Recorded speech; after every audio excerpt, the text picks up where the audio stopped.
Oops.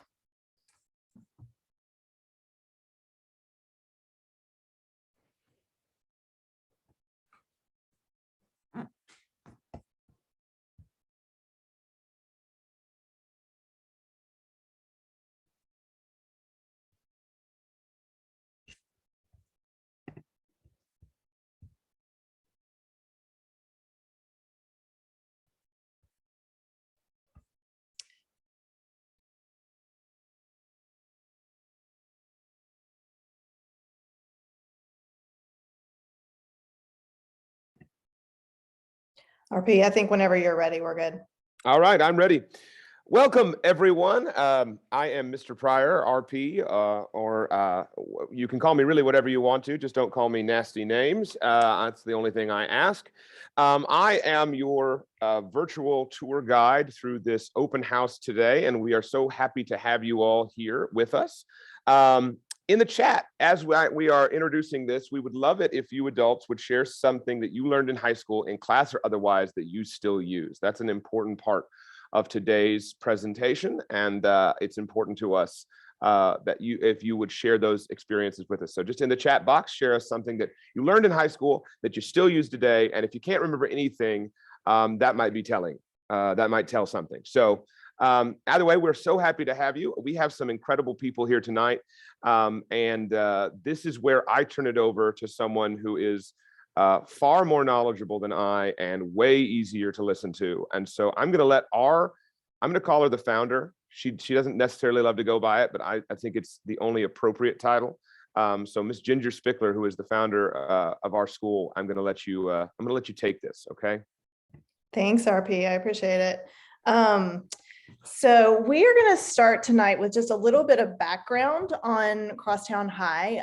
We always think it's important to talk about kind of our origin story because it's really important to who we are today. So just to start us off, this is our mission statement. Crosstown High is a diverse learning community cultivating student leaders who know who they are, how to learn, and how to contribute in ways that matter to them and to the future of our community. And mission statements can be tricky things to keep really central, but I feel really confident in saying that these are the things that we work really hard on every day. So the origin story of Crosstown High, it is unlike a lot of school origin stories, but this one actually started with a billboard. It was not this particular billboard, but it was one very much like this that I happened to see on a drive down I-55 to New Orleans in 2015. And this headline up here caught my eye. Let's rethink high school. I was a parent of a fifth grader. My oldest was a fifth grader at the time, but I was already starting to think toward high school and toward what my children's education might look like, and honestly was feeling like there wasn't a lot out there that really excited me about the kinds of schools that were available. And so I got home and I looked up this XQ Super School project. And what I found, I'm going to go back. What I found was that it was a design challenge to design the high school of the future, which seemed like a crazy idea. But I happen to remember that there was another kind of crazy idea that was going on in our community at the time, and it was this idea of Crosstown Concourse.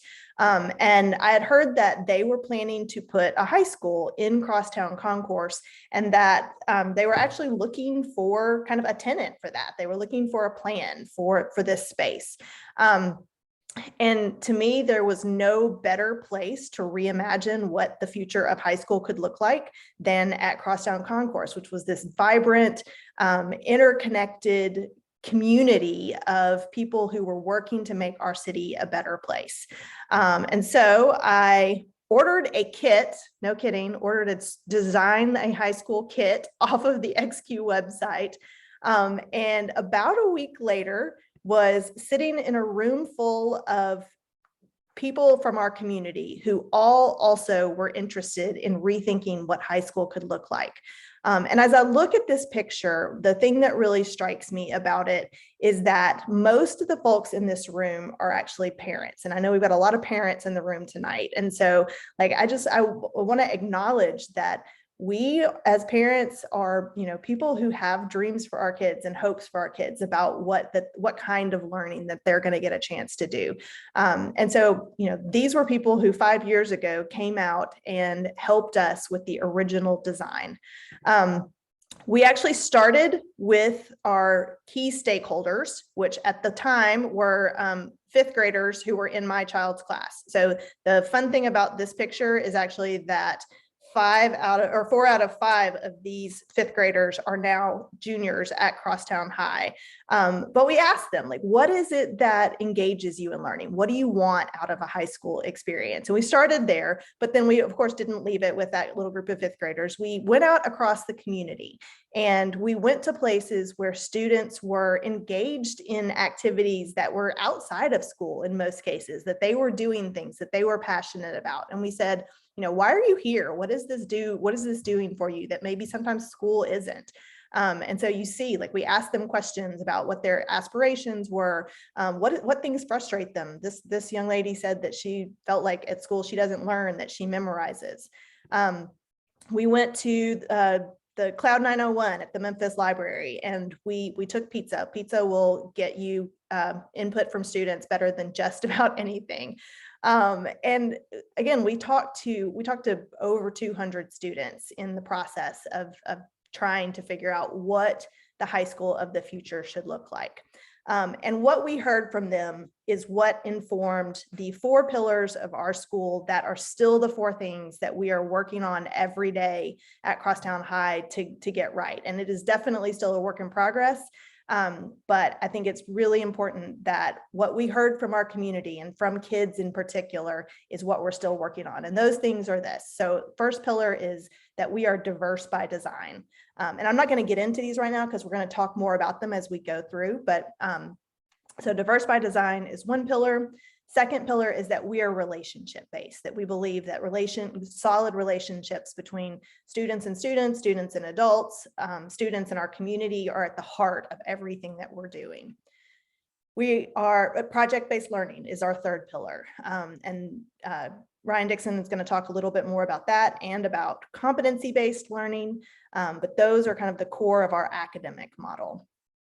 And so again, those are 4 things that 6 years ago now at this point, we heard from the community and we decided that we were going to build a school based on that.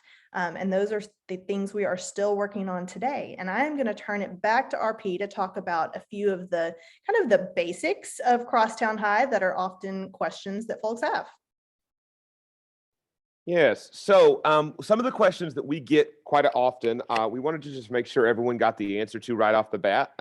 So the biggest thing to be aware of is that we are a public charter school. But what that means is that while we are a part of SES or Shelby County Schools, we have a significant amount of autonomy in the way that we run our organization. So we have a separate board that meets. They're an incredible board of local community members and business owners and just some incredible people, professors at Rhodes College who help us make strategic decisions. But we are a public school. And so we take, our students take standardized tests, and our students are also have to follow all of the requirements that a state of Tennessee high school graduate has to achieve.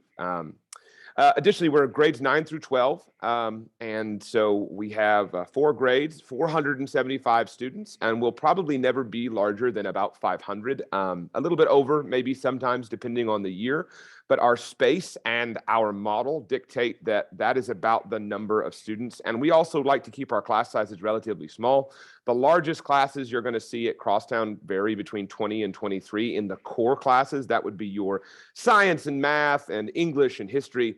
But in electives and in other classes, you're going to see sometimes classes as small as 4 or 5 students. I have a class, an AP government class that I teach that's only 9 students. And so what we get there is some really deep, rich conversation, some incredible ability to dive really deeply into subject matter.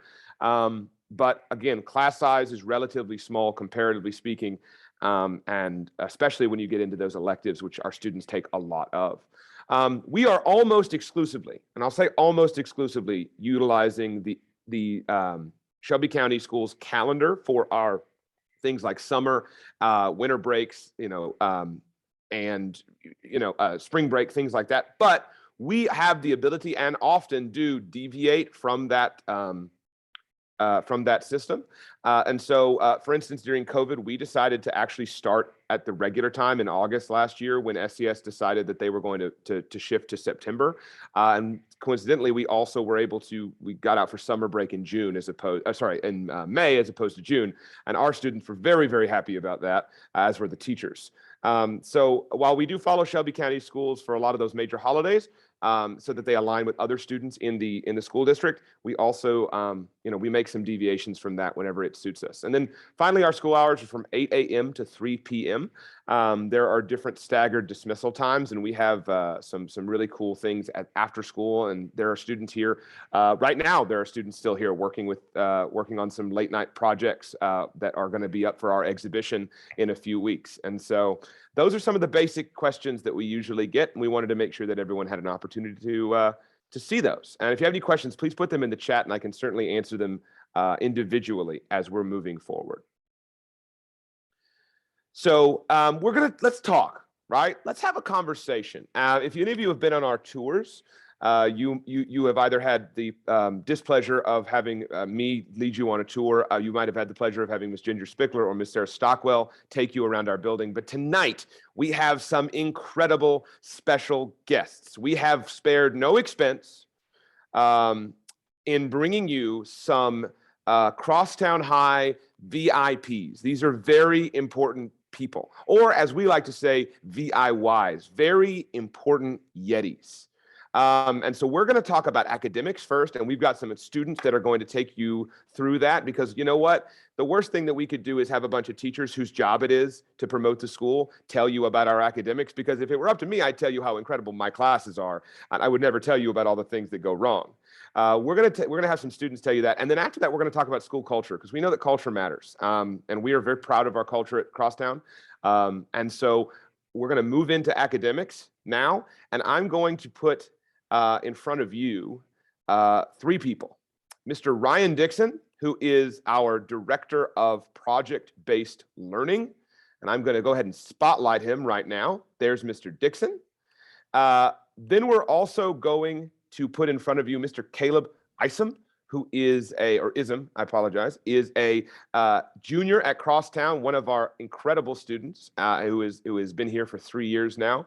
And then also, last but certainly not least, we are going to put in front of you our student ambassador extraordinary, and also senior student, Miss Ava Richardson. And I'm going to let them start talking, and I'm going to shut up. Thank you, Ryan. There's a couple of Ryans. We call Ryan Pryor RP, and me, I get to just be called Ryan because I'm older by quite a few years. So that's kind of how we roll. But I'll just talk a little bit about academics at Crosstown High, understanding that, we're going to spend 10 to 15 minutes talking about this here. And I'm sure that what we cover here might just spark lots of questions, and we're going to have some time for question and answer at the end for sure. But this is really something that we could spend a lot of time unpacking, and we're going to do our best here to just give an overview of who we are at Crosstown related to academics. I want to say one thing about our approach to academics that I think is really unique is that we seek to move the high school experience from one of transactions to an experience of transformation.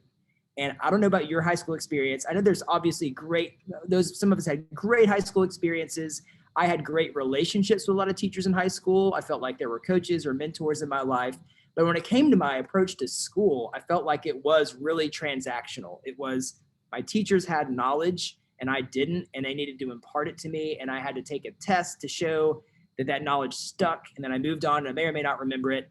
And so one of the things I love about our approach is that we try to move towards transformational, a transformational experience when it comes to both academics and to our culture and to our relationships and even to our disciplinary approach to discipline. So that's a really important part of who we are. And so there are really three things that we kind of refer to as our academic core.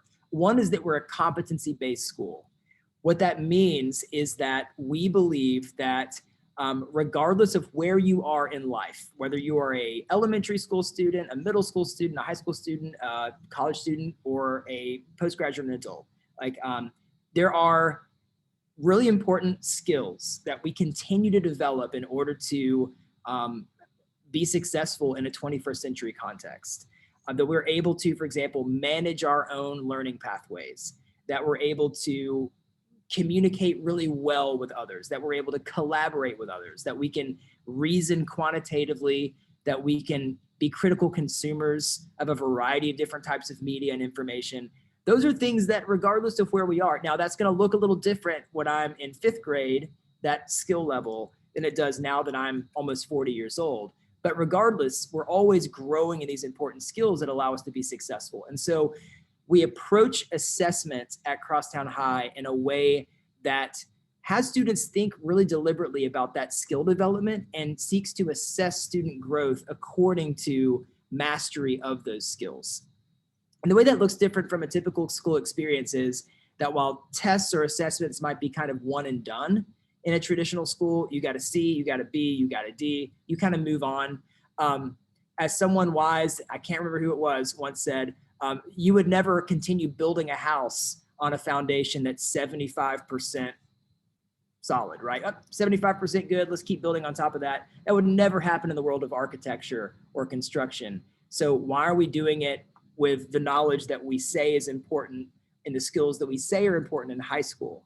And if they're not important to be asking that question, then why are we even teaching those things, or why are we even emphasizing them at all? So that is one of our ways that we approach academics, is through a competency-based learning mindset. And that factors into the rubrics that we use for student assessment.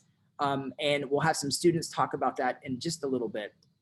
Obviously, an area we're still growing. We still do have a traditional grading system because we are, as RP pointed out, a Shelby County charter school. We have to report our grades to the state and to parents and to students in a way that looks like a traditional grading system. But on top of that, we are currently iterating and building a way that we can really communicate growth in those skills, as well as doing due diligence to make sure we're communicating growth in traditional assessment as well. We're also a project-based school. And what that means is that we take the state standards and we think about why we're asking students to learn those things. What's the connection between these course requirements and the skills and the knowledge that's associated with all of our courses? How are those connected in any way with the world outside of this school? And the way that we do that is through projects. Right now at Crosstown, we are kind of iterating on the way we approach project-based learning, in that students are engaging in interdisciplinary projects that involve a high level of collaboration and problem solving, and thinking just a lot about how I, as a 9th grader, can be a change agent in my community. What's a problem that I'm passionate about solving? What's a challenge that really interests me? What's a skill that I'd really like to learn and grow in? And how can I address it by taking the things I'm learning and imagining how those things can be applied outside of the walls of my classroom in a real world context? And so those projects are connected to student interests. So there's voice and choice involved in the types of things that students may choose to work on. But also, we really do believe that those projects need a real world audience, community partnerships, but also the question we've been asking this year is, how can we use year-long projects to actually make really high quality final products that allow for students to engage with their community and can have a life outside of their final grade at the end of the year? We also believe that mistakes lead to learning. There's this fail forward approach that is really at the heart of what we're trying to do at Crosstown, because every day we face opportunities to succeed and to fail and to have to get back up and try again. And again, oftentimes with assessments and with high school experiences, it just feels like failure has one interpretation, an F on my report card, and that kind of loses that. It loses the sense of growth. How can I really grow from what I've experienced? And so that factors into our competency-based assessment system too, that we're going to focus on resubmission and revision and how can we grow from the feedback that we get. And then finally, we are a personalized learning institution. And that stems from really our diverse by design mindset. We realize that every student in our classroom has their own story, their own journey, their own learning style, their own interests, their own passions, their own goals. And so to have a one-size-fits-all approach to instruction doesn't meet the needs of every single student in our classroom. And so we, as a team, think about best practices, research-based best practices that allow for a diverse group of learners to receive a level of instruction that meets them where they are and gives them what they need. And so these are 3 different ways that we approach academics. We're growing and learning every year. And so what I want to do right now is actually, speaking of growing and learning, we have 2 students here. Ava Richardson, who is a senior, who was part of our inaugural class. And then we have Caleb also, who is in his junior year. Both of them kind of represent Crosstown in our earliest days. I say earliest days, we've been here for 4 years. But what I want to do just is kind of do a little Q&A with Ava and Caleb. And what we'll do is just popcorn back and forth just about your experience at Crosstown.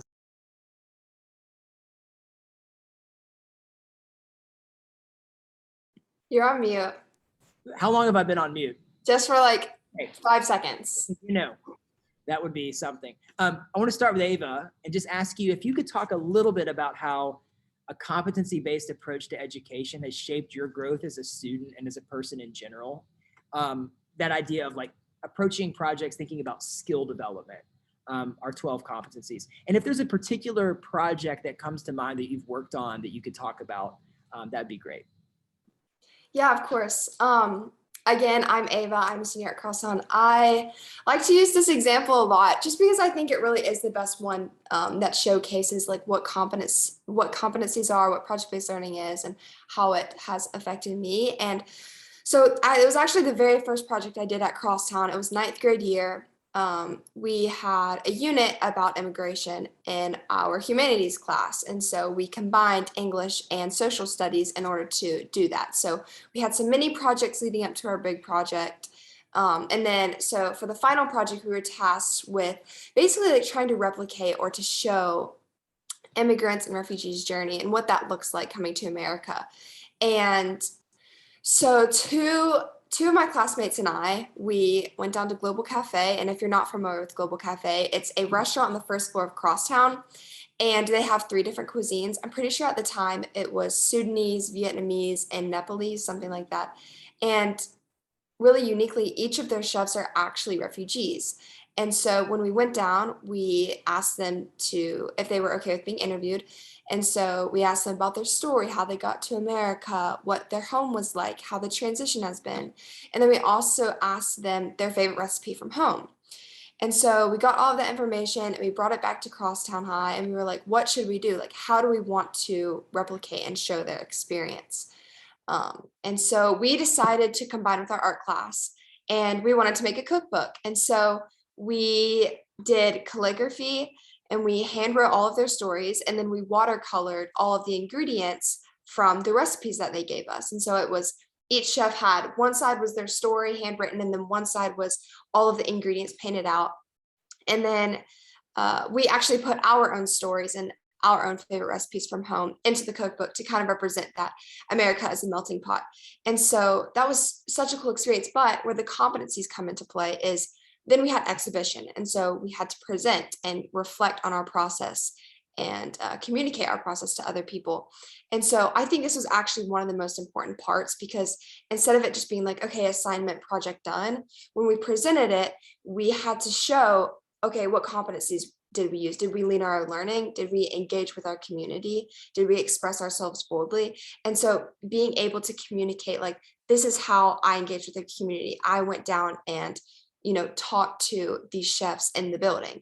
That was probably one of the most influential parts because that's when me and both my friends, we were like, oh, wow, like we did that. Like we did that whole thing as our first project. So yeah, that was definitely one of the most impactful projects. Thank you.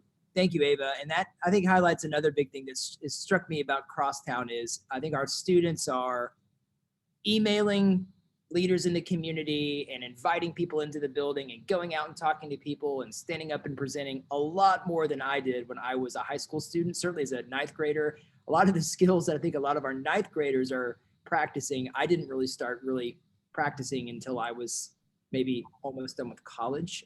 That may say more about me than actually, but yeah, thank you for sharing that project. I remember that one well. And for Caleb, I'll ask you, I want you to talk, if you could talk a little bit about this idea of choice and voice in project-based learning.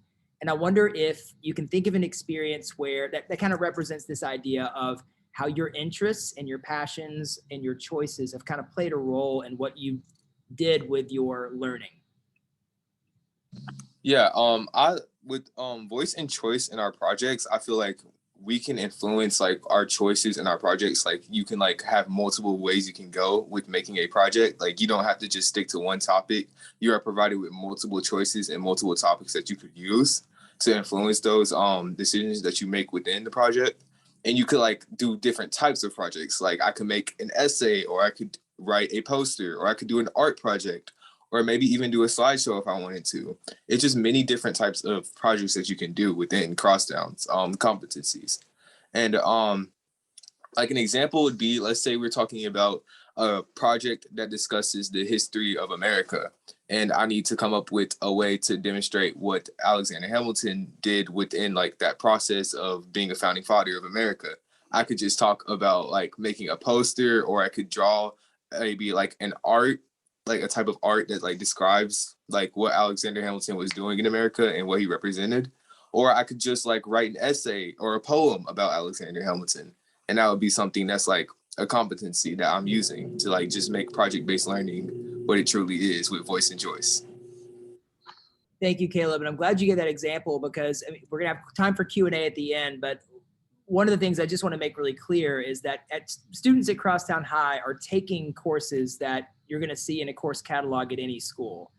So we'll probably put that course catalog in the chat here before the end. But the question is, how do you interact with that material in a way that asks really authentic questions about what this learning means for the realities of my world and my life, and also how I learn and what I'm interested in.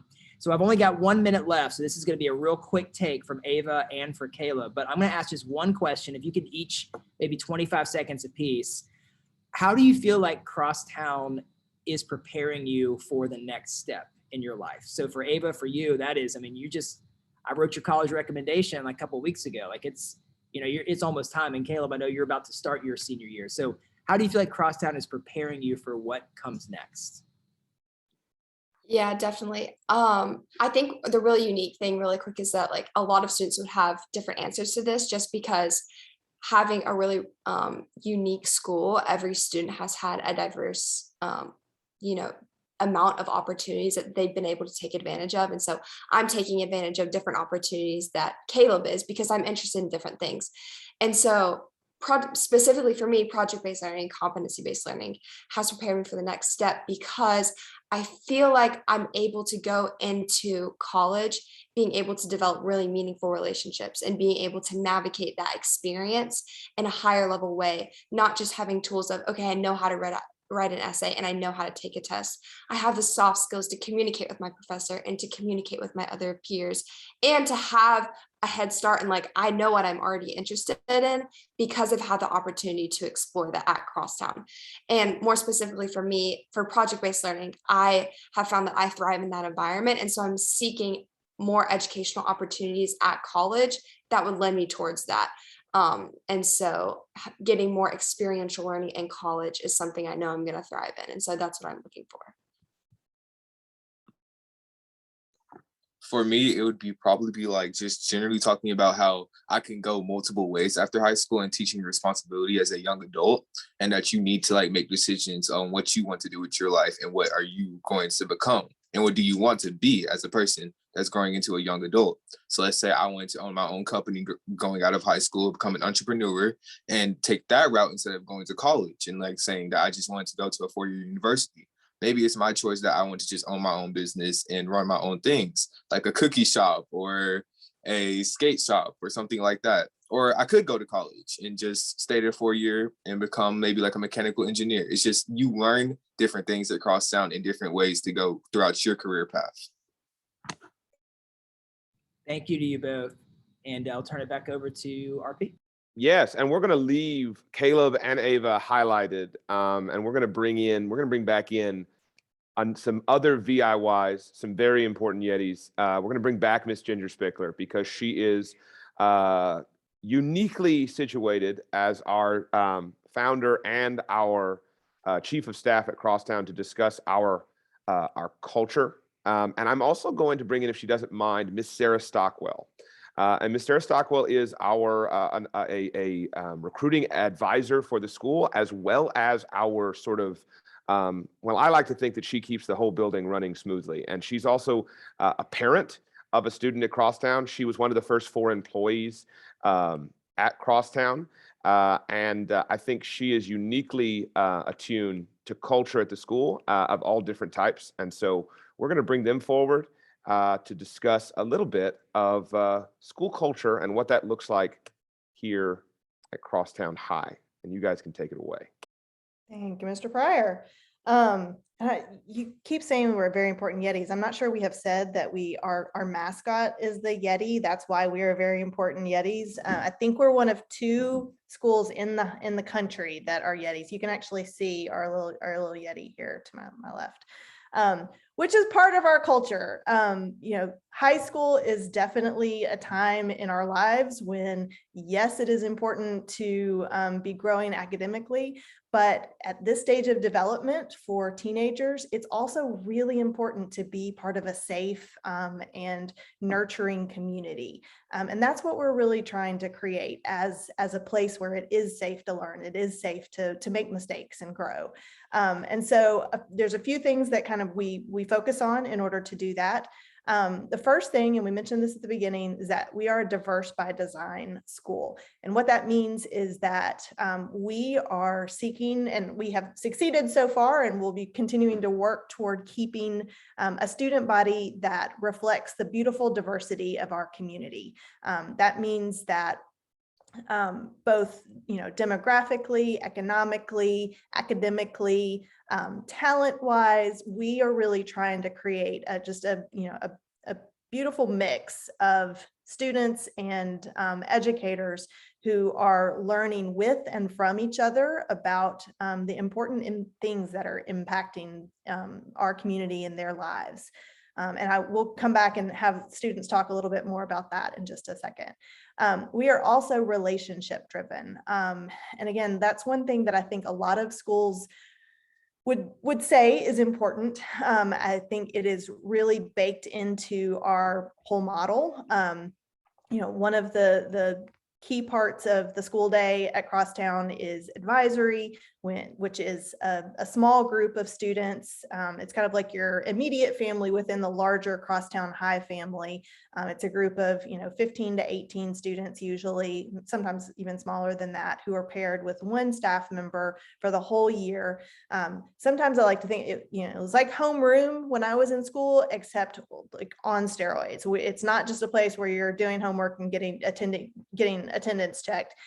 It's a place where we're digging into important issues, and we're working on community building and getting to know each other across differences, because that is a really critical skill for going out into the world, is to be able to have relationships with people who are not just like us.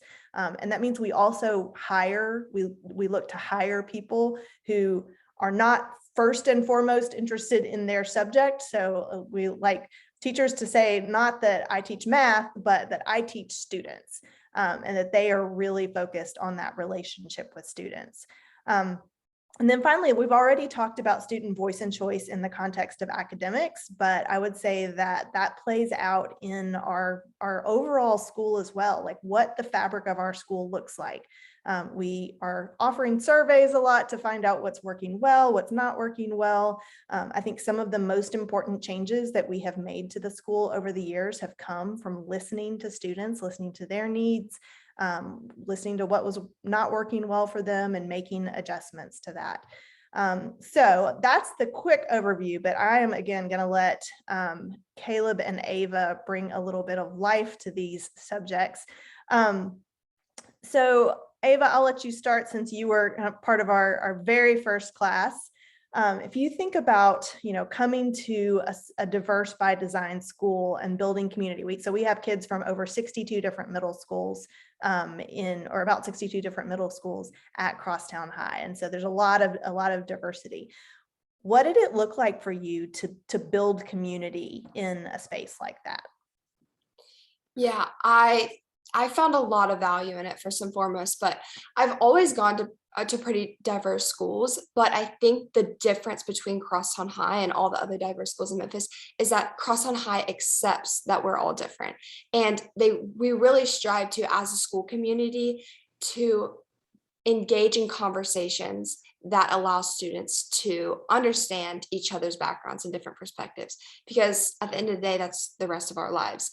And so being able to engage in those conversations with other people in such an empathetic and loving way has been so valuable, because I've never been in a situation where I've had to talk about a lot of different things. And so especially over COVID, we were able to have a lot of different conversations about our society, and being able to do that with a group of people who I've been able to build community with since day one was just amazing. Can you add on to that a little bit to talk about how you feel like it has benefited you academically? Yes. So not only are we able to engage in those conversations, but because we all come from different backgrounds, we all have different learning experiences. And so when we're put into groups or even individually, we normally showcase them at the end of the day, or we're able to engage with each other and just talk about what we are, our process of whatever the assignment is. And so the people who are at different levels are able to push each other and are able to learn from each other in those different assignments. And so being able to have the opportunity to do that has helped me in my learning a lot. It has also, I've seen how it's helped a lot of my peers as well. Thanks, Ava. Caleb, when we think about relationship-driven learning at Crosstown High, how has that shown up for you?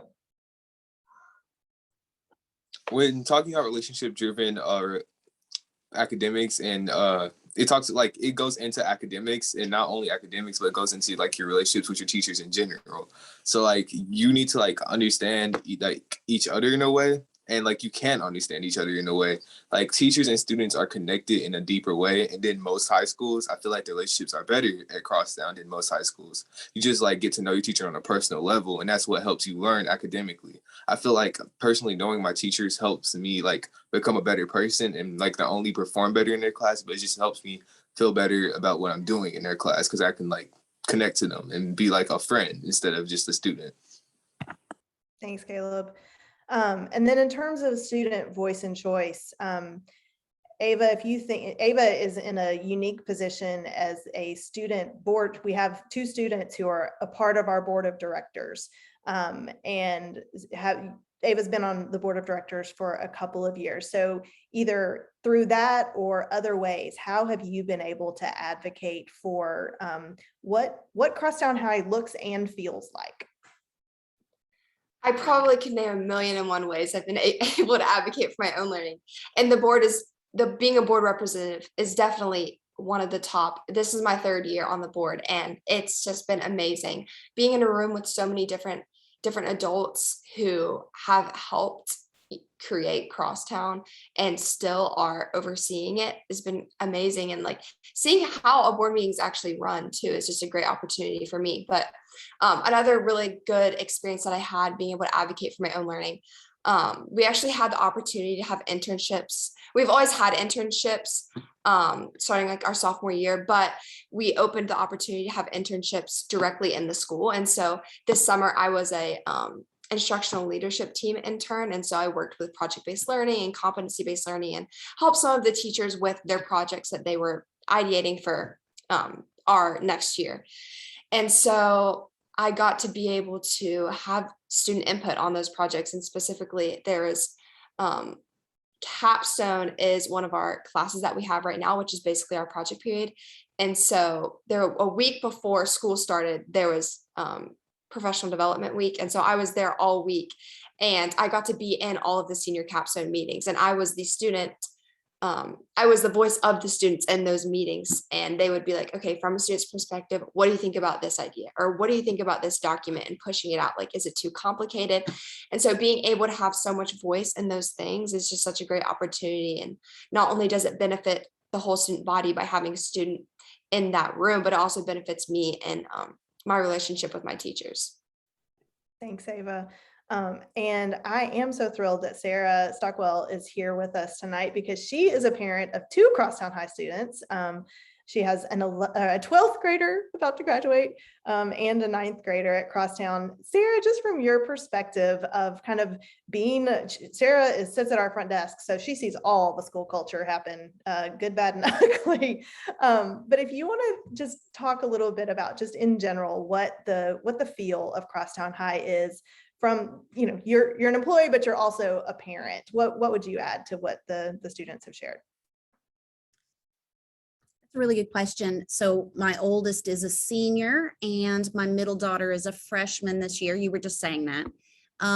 My oldest is very introverted. She doesn't like to participate in the clubs and those types of things, but she really has a deep, she really likes to think deeply about the topics. And so when she does open her voice, open her mouth and talk about things, I think she really is able to provide a lot of feedback to her groups and the others. I've seen her grow so much from a freshman, a very introverted freshman, all the way up to now being a senior, taking a lot of responsibility for example, we've just been filling out college applications, and she's taking the lead on all of those. And it's been really nice to see that. As a freshman as well, I'm in a slightly different scenario with her because the school already has been in existence for several years. So she's coming in as a freshman in an already established 4-year school, and being able to see her plug herself in to the different clubs and things like that. She's very, we laugh, she's very pink. She's got bright pink hair. And so she really likes to stand out. She's really the opposite. Seeing my 2 daughters work within this type of context and learning environment has really been rewarding. Yeah, I'm just saying this as a parent. So I love that you mentioned that Amelia has pink hair, because I think that's an important thing to highlight about, if you haven't been on a tour of Crosstown yet, especially during the school day, you will not come to Crosstown and find students in, in ties or any kind of uniforms. We have a dress code, but not a uniform, because we feel like that's a really important way that students are expressing themselves, and creating a beautiful culture at Crosstown is through how they dress and how they dye their hair. We have a lot of dyed hair at Crosstown, and we really value inclusivity and acceptance of no matter who you are, what you are, how you are choosing to express yourself, that is welcomed at Crosstown High. All right, so I will wrap that up with school culture, and I'll hand it back to RP. Okay, so we are going to open it up for Q&A for anybody who has been up here or has been spotlighted tonight. You can ask students questions if you'd like. You can ask Ms. Stockwell questions if you dare. You can ask Ms. Ginger questions. You can ask me questions. But we would love to, if you have any questions, let's go ahead and just put those on the tour. So our first question is, we've got our family recently, we did a tour. We want to know where you put all these 475 students. We thought, they were going to be a little bit more difficult to fit. We really were expecting it to be a little bit tighter, especially having a year off from COVID. We really fit just right. 500 students is just the right number of students for Crosstown High, so that during classes don't feel stretched or stuffed. It doesn't feel like the hallways are jam-packed, most of the time. And I think that, they find places to be during that time. So we've got a question from Hayden Weeks, and it says, is there a lot of homework? I'm going to let Ava and Caleb answer that question. It really depends, one, on the class, and then also how productive you are.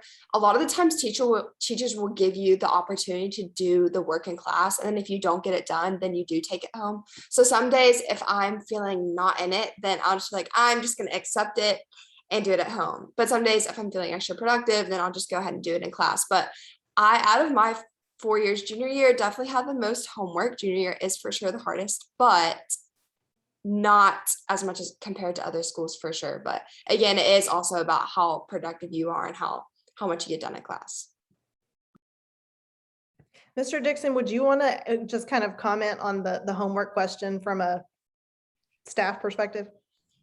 Yeah, that's a really good question.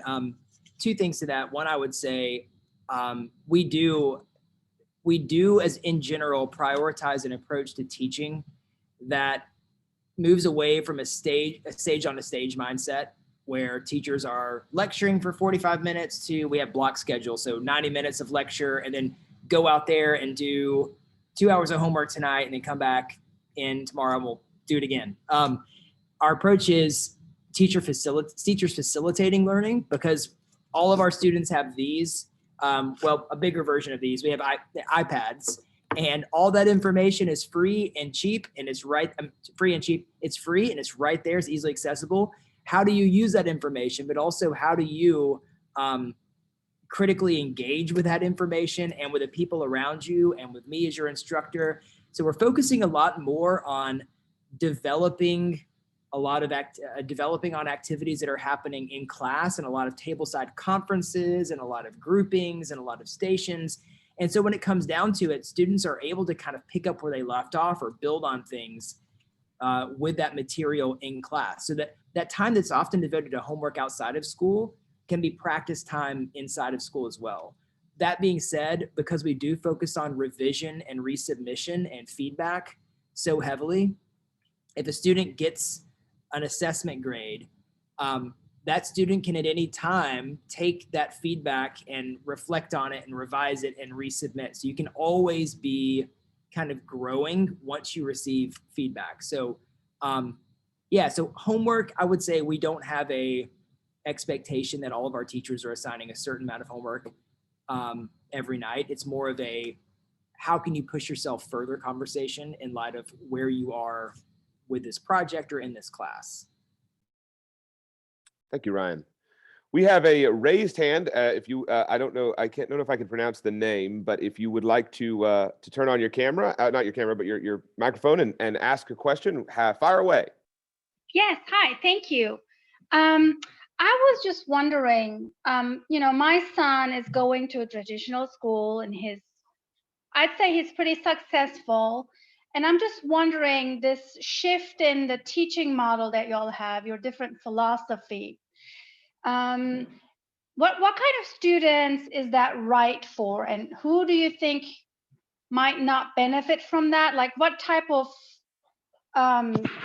kids would thrive in your school and maybe what kids would not necessarily thrive?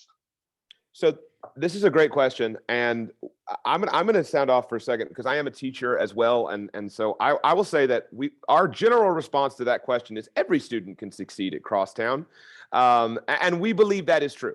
I do believe from the bottom of my heart, truly that is the case, because we not only just because we have a progressive or sort of new model of education or a sort of a modern educational design.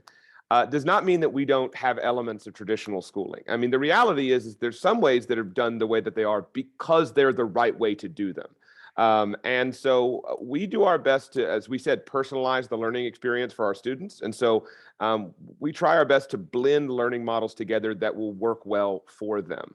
But I would like to say that one of the things, the type of student that does really well at Crosstown, and I'll ask Ginger and Ava and anybody else and Ryan to chime in, students who are self-driven, students who are curious, who like to solve problems, and students who don't necessarily want to sit in the same seat all day and stare up and listen to a teacher drone on. A teacher who really wants to engage with their learning. Those are the kind of students that do really well here. And I'm not going to say that we are necessarily for everyone, although I believe that we can be, because there are certainly students who who would prefer something more traditional, and that's fine. But I don't know, Ryan and Ginger and anyone else. I'm not sure if that's how you would answer that question. I'm curious about, Ava and Caleb, if you can talk a little bit about how the transition from middle school to Crosstown, like what kind of learner would you say you are, and like what were the challenges, and then maybe thinking about your peers, and how would you answer that question from a student perspective? I would definitely say, like, just in general, I went from like a really like hard private school, I guess. Like, I'm not gonna say like hard, but like very hard working, hard learning private school where like it was very strict learning and a very like one type of way learning school, to Crosstown.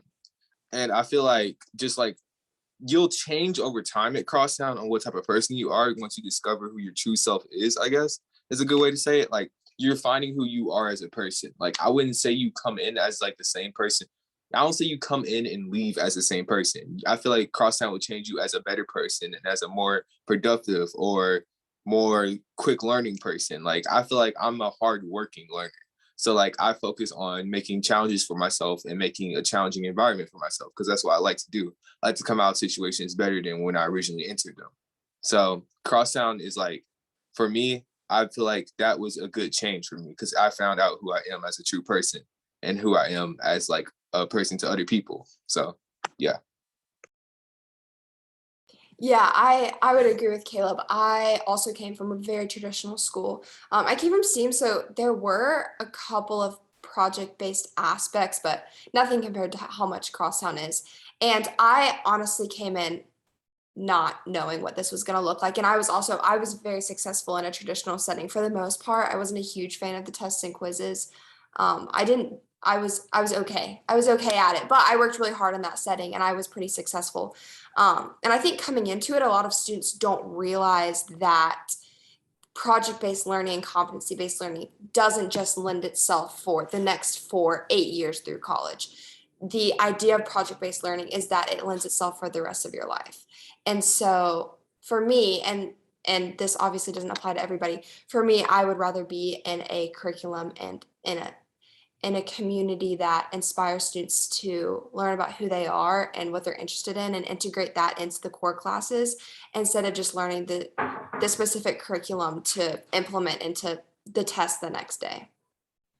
I'll just add one thing to that. I think that the name of the game is intentionality too, of, are there times when some lessons or portions of lessons need to involve lecture? Yes. Are there times where there are certain approaches to the classroom that may use like traditional methods of instruction? Yes. But the question is more, how do we really thoughtfully engage with our practice so that we are incorporating a variety of styles to meet a variety of learning needs? And so, yeah, there are some things that you'll see that are familiar and some that are really pushing us into areas where we feel stretched, as learners and teachers. So I want to go ahead and we have some really good questions. We're running short on time, so the people who need to leave at 6:30, we want to go ahead and just move forward just a second. And very briefly, and we're going to come back to these questions because I've seen some ones that I think were really, really interesting, and I want to answer those questions. But Ms. Stockwell, will you just take a minute and take everybody through these dates right here so that everyone is aware going forward of what they need to be doing?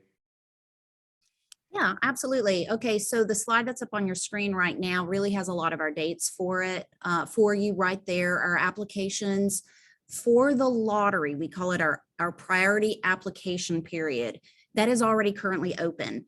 It will run all the way through the 21st of January. So in other words, anybody who gets an application in between October 25th and January 21st has an equal opportunity to be chosen in our lottery. We are a lottery-based school. That is in many ways how we're able to do our diverse by design. We don't look at scores. We don't look at where schools are, what schools our students are coming from. We are pretty much all lottery-based. Our lottery will be conducted, it says they're on the 28th, and that's probably a really good bet. It's going to take me about a week to what I call scrubbing the lists. I'm just make sure there's no duplicate applications and that type of thing. you will be notified pretty much immediately. There's a button that I push that says run lottery, and then after that, we will notify parents. So you'll be getting either one of two emails. One will be, congratulations, you're being offered a seat. The other one would be, this is your wait list number. And the percentage chance of being chosen just really depends on the number of applications that we receive. And we've gotten somewhere in the 250 range of applications for our lotteries in the past. So the other big number a lot of folks are asking is how many seats do we have up for offer? We will be filling about 120 seats for freshmen. So that's obviously, it's the students' inaugural year. So we have a lot of seats there for our 9th graders, 10th graders. We very often have, if there's anybody here on this call who are looking at 10th grade seats, that really is going to depend on how many of our current 9th graders are rolling into 10th grade. And then they tell us that they're not planning on returning. So we don't have tons of seats for 10th graders. That would be around between 5 and 10 seats. But that often just depends on who has told us that they're not returning. If you have not yet filled out an application, obviously you won't have an opportunity to be chosen in the lottery without having an application live. Really, we encourage you to do the application. There's a hot link right there, but you can easily find it. I have put it in the on chat our box, website. actually. Oh, So I have thanks. gone ahead and put it in the chat box for those who are curious. Yes, so our application is up and live. It's a super simple application. We just get a little bit of basic demographic information from you guys. And that is all we would need for that. If you have any questions, I'm going to make sure that my email address is in the chat as well. And you can just reach out to me with any of the paperwork side of the application process. I can help there. Thanks. So back to just what we were talking about, back to some of these questions. And in case you want some homework, I'll put some links in the chat. I want to go back and answer some questions because they're important questions. So we have a question from Jane, and she says, our son is very interested in music. I know that currently Crosstown does not have a school band. Is there interest in adding a band? And if so, if not, can you describe what kind of music programs are offered? And that is a great question. We have an incredible music program outside of a school band. I think that is something that we will look at as the future grows and as more and more of our students are asking for that. But right now we have some incredible music production classes. We also have musician-based classes. Every morning I walk by on my way to get some coffee, and there is a jam session that sounds incredible. We've got students who play all sorts of instruments, and we've got classes for them and after-school activities for them. We've got choir, and we do musicals, theater musicals as well. So there's some musical application there, but we are very, very friendly to musicians, and there's lots and lots and lots of opportunities to play your instrument, no matter what that instrument is. And I think I answered that question okay. Ginger, did I miss anything? I don't think so. That we added this year, while we don't have a full band orchestra, part of that is a space issue, honestly, being at Crosstown. But we did add this pop ensemble class this year, which is more like if you've ever seen Stacks, like those types of bands, that's the type of band that we created a class for this year. Yes, and so just moving forward, LaQuette has asked about IEP programs. We are fully compliant with all state of Tennessee requirements for IEPs and 504s. In fact, she's not here anymore, but our future parent of a student and also a faculty member who was here earlier, Ms. Mindy Byer is in charge of our IEP program and our inclusion program. All of our students with IEPs are included in all classrooms. There's no separation there, and we have some incredible staff. We have about 5 or 6 people who work diligently with our students with learning disabilities and exceptionalities on a daily basis. Rachel has want to ask about testing. In middle school, there's a lot of standardized testing. Boo! Does this continue into high school? And unfortunately, yes, we are a public charter school. Though we downplay the test as much as we can, we do have to have our students take those standardized tests. But we try our best to not have our students obsess about those, and our teachers don't obsess about them. They are but one measure, one metric by which we assess a student's understanding and knowledge. And so it's something that we want to make sure that they do take tests, and of course they take the ACT and SAT and we do have classes that prepare those students for those, but the standardized tests are still there.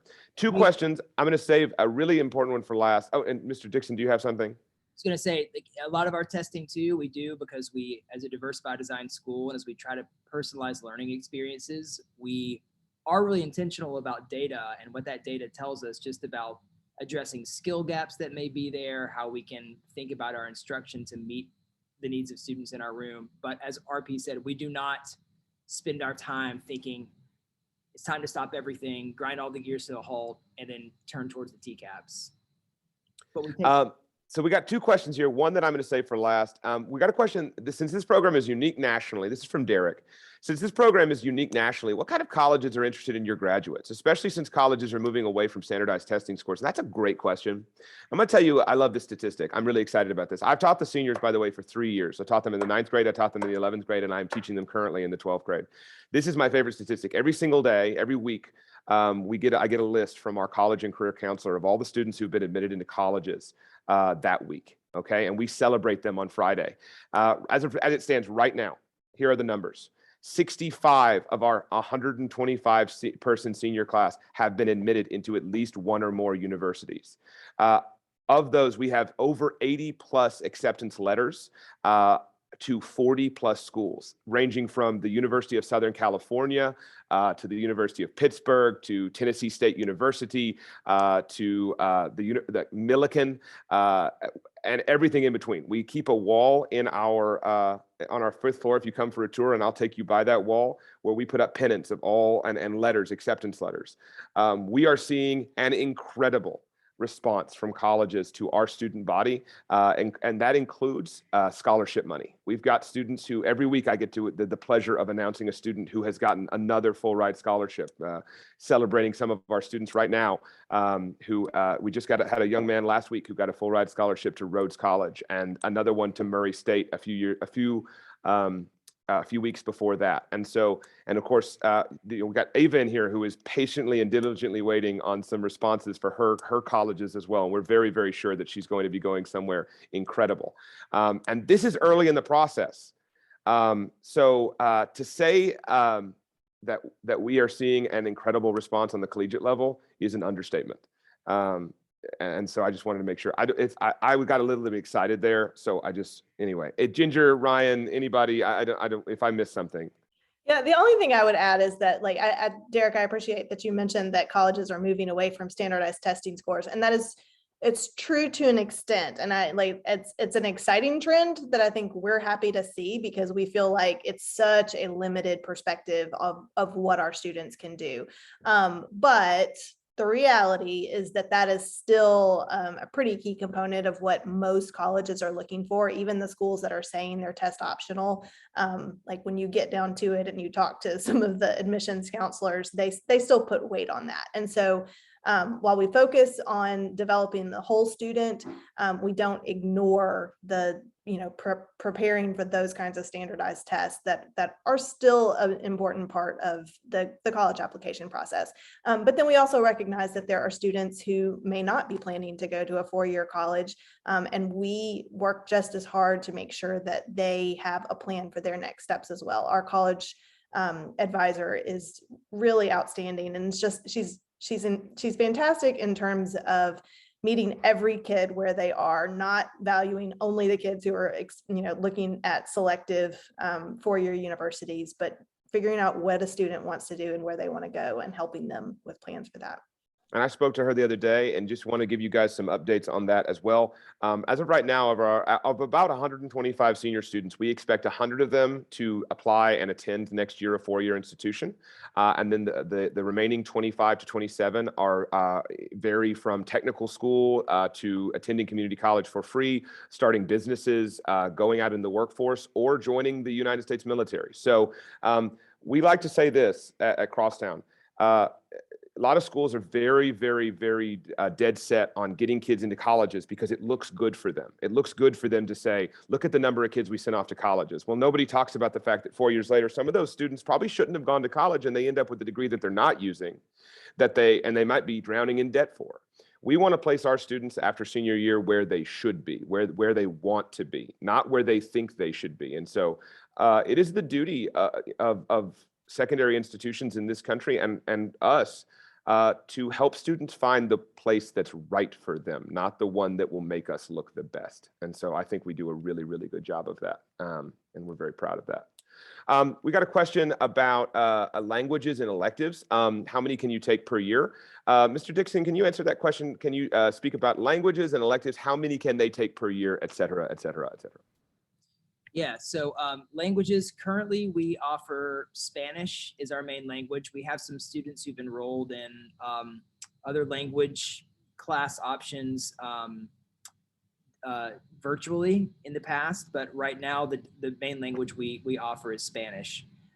As far as the number of elective students can take per year, I believe that number is at 2. Is that right? So there is there's the requirements. There's of course the credits that they need to require with certain types of electives that they take. And so whether they are PE electives or humanities related electives, but then on top of that, we do offer, and if you look at the course catalog, you'll see what some of those other options are, from music production to food for thought, which is a culinary class that uses our Crosstown Concourse Church Health Kitchen to actually cook and do. Honestly, we would like to be what I love about Crosstown is if there's momentum around a type of class or elective and we've got the space for it and we have the personnel for it, we have student interest for it, we will see how we can make it work. And so a lot of our current elective classes came from that interest. And so, yeah, hope that answers your question. There was one question I just want to quickly address about the humanities classes. In the past, we had English teachers and social studies teachers co-teach in the same room, which was awesome. We just did like AP Human Geography in the 9th grade and English 1 were combined and kind of shared that classroom space co-teaching. We're not currently using that model. That may be something we do again in the future. Right now, we do have all of our academic classes are solo taught, with the exception of a couple of our math classes where there are 2 teachers in the room co-teaching. Thank you, Ryan. And that's great. I appreciate you answering that question for us. So we have one last question from Jane, which is on your website. It shows after-school program called the Memphis Jazz Workshop. And can you talk a little bit about that, Ginger? Yeah, actually, so we're with them through last year, and that is not something that we're currently doing, but it's possible that we would add that again. We started the pop ensemble class, and so a lot of the kids who had been participating in the after school Memphis Jazz Workshop program instead enrolled in this class that happens during the school day. So that's not an active partnership at the moment. So we'll make sure to get that off of the website. But again, like those kids are still getting an opportunity to play music, just not through that particular program. So that appears to be the end of our questions. Any last minute questions before we sign off? I want to just pitch. Actually, Ava, you want to pitch the January 13th event? Ava Yes. has been working hard on planning it. Yes, January 13th from 5:30 to 7 on Thursday, we have an in-person open house. It's going to be so great. We're going to have so many different teachers and students there. You're going to get to walk around, see the space, interact with students, interact with teachers. It's going to be great. And we're going to have some mini presentations as well. So please come. It's going to be great. Come to the Yeti extravaganza. Yep. Oh, Rachel, real quick question. Yes, we have sports. We got all the sports. Name a sport. We got it. Ava Richardson is on the state achieving women's soccer team, which we're very proud of. Got to state. Hey, what did I say? You achieved state. Sure. You got there. Okay. We do not have football. We do have rugby though. So we're we're filling a little bit of that gap. But other than football, we have pretty much every sport you can think of. We even had a bowling team for a while where there was interest, and I'm not sure if they're still active, but there's always room for more. We have soccer team, incredible volleyball team. Our basketball team has their first game tomorrow night in the ice box, which is here on campus. So we're very excited about that. And so that, I hope that answers your questions. If a student in the 8th grade coming into 9th has taken Algebra 1 and geometry, what math would they take after Algebra 2? Correct me if I'm wrong, Mr. Dixon, pre-calculus? After Algebra 2, yes, we offer pre-calculus. I'm trying to think if I'm missing something. We also have stats too. Yeah, statistics. Statistics. Mhm. Mhm. Yep. And And go ahead. we can help, like if for students who have taken different things in middle school and have specific questions, like in your case, I might refer you to our math department chair who could kind of walk you through what the options would be. And so with that, we are going to say that it is 6:43 and we have enjoyed every single moment of this evening with you all. Please sign up to come to the Yeti Extravaganza on January the 13th. If you haven't already taken an in-person tour, that is available under the apply section of our website. If you're lucky, you'll get Miss Ginger or Miss Stockwell. If you're very unlucky, you'll get me. And we'll take you on a quick 30 to 45-minute tour of our space. Rachel says, what time on January the 13th? Ava, what time? 5:30 to 7. 5:30 to 7 at the school. We're going to have snacks. We're going to have the Yeti. We're going to have lots of teachers and student organizations here. We're going to answer your questions. We're going to take you on a scavenger hunt. Wait a minute. I think I might have spoken too soon. I'm not sure if there's going to be a scavenger hunt. Ava, I think I promised something. You might have to fulfill that. Anyway, either way, we look forward to seeing you. If we haven't already seen you, go ahead and apply. If you haven't already, it takes 5 minutes. We would love to have those applications come in before January the 21st. You don't want to miss it, and it sneaks up on you. But otherwise, it has been a pleasure, and thank you guys so much for coming. You have a wonderful evening.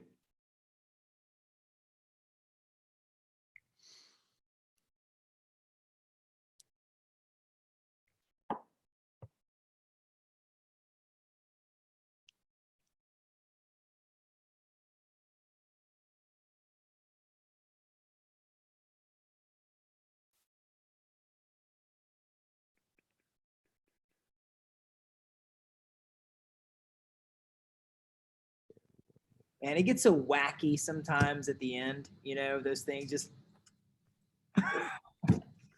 Great job, everyone. Solid. Okay, you looked a little insane there for a second. You're like, what are you supposed to do? Yeah, it was kind of a clown show there for a little bit there. I was like, what's happened? Bye. Great job. Great. That was awesome. Thank Yep. you. They seemed like an enthusiastic group. Yeah, very much so. All right, y'all. Be good, All be right. kind. Fight